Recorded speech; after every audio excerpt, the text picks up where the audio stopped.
रामसरियर सलार पागल होता होता इस बार दोबारा से बच ही गया जब जामिन ने उसके ऊपर अटैक करवा ही दिया। जैन और ईमान की इस बार मुलाकात जैन को महंगी पड़ने जा रही है। उधर जमील इस बार सवेरा को मनाने की भरपूर कोशिश करने ही वाला है। आने वाली इसकी मुकम्मल कहानी में आप सभी दोस्त देखेंगे। जामिन ने शुरू से लेकर आज तक पैसे को ही इज्जत दी थी, जिसकी वजह से आज सलार के साथ बुरा करने के लिए किसी हद तक भी गिरने के लिए तैयार होकर बैठा हुआ है, जिसकी वजह से वो उसका सारा का सारा कारोबार तबाह करने के लिए भरपूर कोशिश कर रहा होता है। जब उसकी मीटिंग होती है अदनान वाली कंपनी में, इस बार जब मीटिंग कर रहा होता है तो वहां पर ब्लास्ट हो ही जाता है। ये सब कुछ होने के बाद जामिन बहुत ज्यादा खुश होता है। जैसे ही ब्लास्ट होता है तो यहाँ पर बच्चे और भी बहुत सारे लोग जो बहुत ज्यादा जख्मी हो जाते हैं। फायर ब्रिगेड भी वहां पर पहुंच जाती है, जहाँ पर वो आग बुझाने की भरपूर कोशिश कर रही होती है। सलार बच्चों को बचाने की कोशिश कर रहा होता है। जैसे ये बात ईमान को पता चलती है तो ईमान भागी भागी वहां पर पहुंच जाती है। जैसे सलार बच्चों को उठा रहा होता है, यहाँ पर इस बार अनाया भी अल्लाह को प्यारी हो चुकी है। जिसके बाद ये बात जैसे ही वो ईमान को बताता है, कहता है कि ईमान मैं उसे बचा नहीं पाया अनाया को।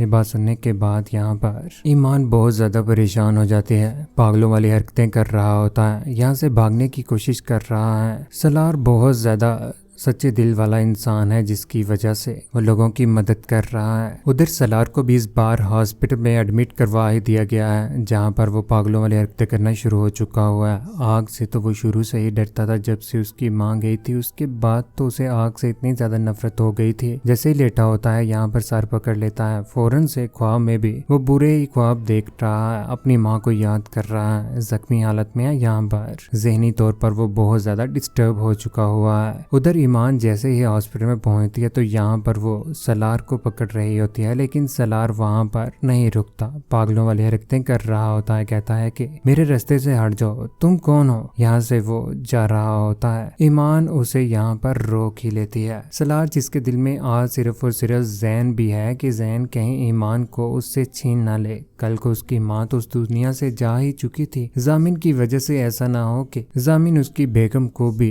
कहीं जला ना दे या फिर जैन ना ले जाए ईमान को। यहाँ पर वो फौरन से कमरे में चले जाता है, जहाँ पर वो जाकर अपना कमरा बंद कर लेता है। उधर जामिन घर में सिगरेट पी रहा है और इस बार वह बहुत ज्यादा खुश है कि उसने इंडस्ट्री को भी यहाँ पर आग लगाने की कोशिश की है। सलार को बर्बाद करने के लिए वो कोई भी कसर नहीं छोड़ रहा और यही बातें अपने आप से कर रहा होता है। कहता है कि सलार अब आग बुझाओ, तुम कैसे भूल गए कि मैं तुम्हारा बाप हूँ और बाप तुमसे आगे ही होगा। अब बुझाते रहो एक और आग। यहाँ पर वो सिगरेट पी रहा होता है कि ऊपर से कामरान भी आ जाता है। कामरान पूछता है कि बाबूजान ये सब कुछ क्या हो रहा है। यही बात सुनने के बाद यहाँ पर जामिन हंसना मुस्कुराना शुरू कर देता और कहता है कि जिस तरह से वो कर रहा था उसके साथ कुछ ऐसा ही बनता था। उधर घर में राह और अदनान को भी इस बात का पता चल जाता है कि अदनान इंडस्ट्री में इस बार आग लग चुकी है। ये बात सुनने के बाद यहाँ पर अदनान बोल पड़ता है, कहता है कि वहां पर तो सलार का इवेंट था। यही बात सुनने के बाद घर में हंगामा बर्पा हो जाता है। उसकी माँ से भी ये सब कुछ बर्दाश्त नहीं होगा।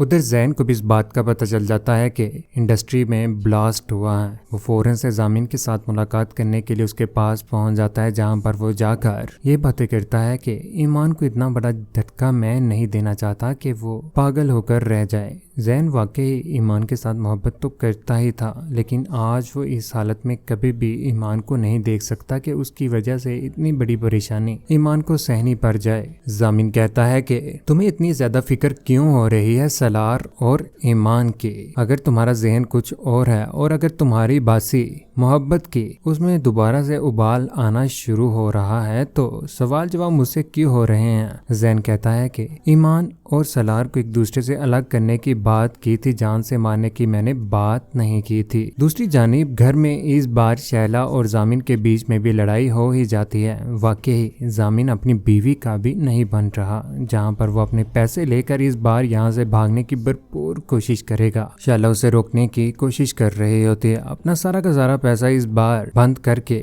बैग में यहाँ से शैला को धिक्का मार कर जा रहा है। यही सब कुछ देखने के बाद यहाँ पर शैला हक्की बक्की रह जाती है कि वाकई जामिन किसी के साथ भी मुखलस नहीं है, ना ही अपने बच्चों के साथ और अपनी अपनी बीवी के साथ भी। इस बार शैला ही सब कुछ सलार को बता ही देगी। दूसरी जानिब हॉस्पिटल में ईमान इस बार सलार का ख्याल रख रही है और उन्होंने फैसला कर लिया हुआ है कि वो बदला सब लोगों से लेकर रहेंगे। ईमान इस कड़ी परेशानी में भी बिल्कुल भी सलार का साथ नहीं छोड़ती। ईमान तो इस बार हॉस्पिटल में होती है फौरन से। जैन भी वहां पर पहुंच जाता है। जैन से बर्दाश्त नहीं होता कि सलार के ऊपर इतना बड़ा जुल्म हो रहा है। जैन कहता है कि जब इंसान इतनी तकलीफ में होता है तो दिमाग कहाँ काम करता है। अच्छाई और बुराई के दरमियान की लकीर धुंधली हो जाती है। मुझे बिल्कुल भी समझ नहीं आ रही थी मैं कर क्या रहा हूँ। ये जो कुछ भी हो रहा है उसी का सगा बाप कर रहा है। मैं मुखालफों की साफ में बिल्कुल भी खड़ा नहीं होना चाहता।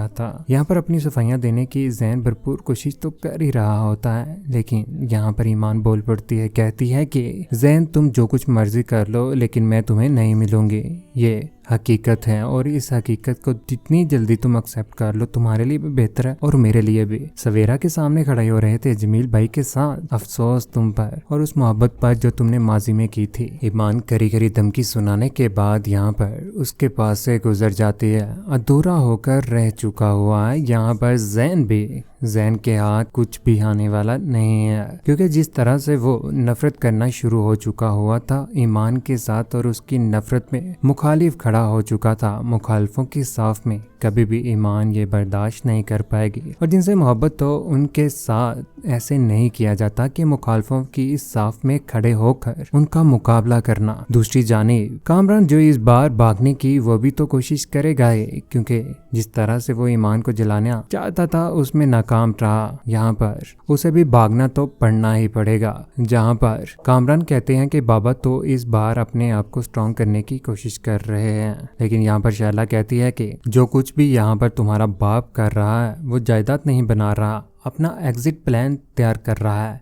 यहाँ से वो भागना चाहता है इस बार, क्योंकि सलार जिस तरह से उसके पीछे पड़ गया हुआ है ना वो कभी भी उसे छोड़ने वाला नहीं है। सलार अपनी माँ का बदला भी लेगा और जिस तरह से उसने ईमान को तंग किया है ना तुम्हारे बाप ने, उसे भी नहीं छोड़ेगा। ये बात सुनने के बाद कामरान भी डर जाता है कि कहीं वो इस बार पंगा ना ले बैठे सलार से। सलार काफी हद तक बेहतर हो चुका है। इस बार वो रिपोर्ट भी दर्ज करवाने वाला है थाने में। जैसे ही घर में आता है तो यहाँ पर उसका आमना सामना जामिन के साथ हो ही जाता है। जामिन को कहता है कि थोड़ी सी भी अगर मर्दानगी बाकी है ना तो सामने से वार कीजिएगा। यहाँ पर जामिन कहता है कि करूंगा ना, बस थोड़ी देर इंतजार करो। जामिन पागल कर देगा इस बार सलार को। आखिर है तो बाप है, लेकिन एक ना एक रोज जब वो हत्ते चढ़ जाएगा तो जामिन का भी होना है बुरा ही अंजाम। आखिर कब तक जीत होगी झूठ की, एक ना एक दिन सच ने जीतना ही है। शुरू से सलार ने ही अपनी जिंदगी में ये सारे के सारे मामला देखे हुए थे। माँ चली गई सिर्फ और सिर्फ जामिन के इस लालच की वजह से। आज शैला के साथ भी क्या हो रहा है, आने वाले वक्त में यही सलार बता लेगा अपने इस बाप से।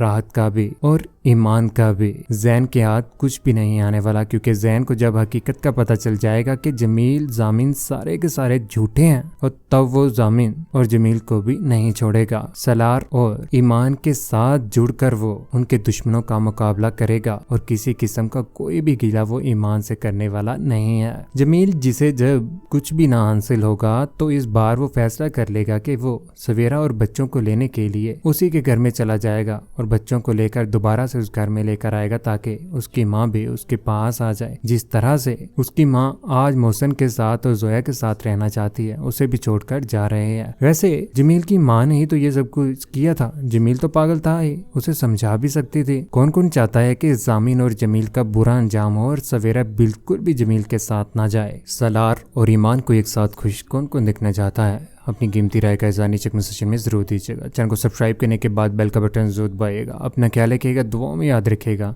अल्लाह हाफिज।